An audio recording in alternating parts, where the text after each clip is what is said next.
নমস্কার। এটা হলো আমাদের 31st নাইটের আয়োজন। ছোটখাটো একটা সবাই মিলে একসাথে গেট টুগেদার বা পিকনিক। আমাদের পিকনিকে ছিল বিরিয়ানি আর বেসন ভাজি, ডিম বোনা আর সালাদ।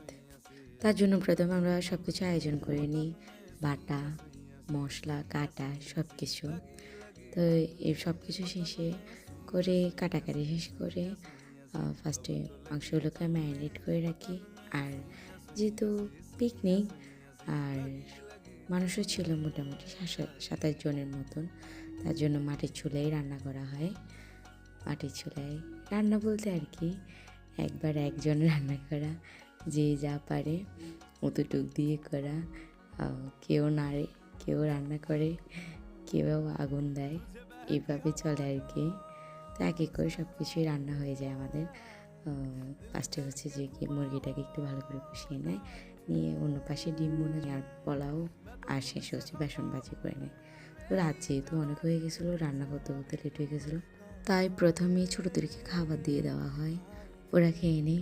আর শেষে হচ্ছে যে আমরা একটু সবাই মিলে মজা করি, ছবি তুলে। শেষে একটু সাদা পানি কালো পানির আয়োজন করা হয়, তো আমি কালো পানিটাই নিই।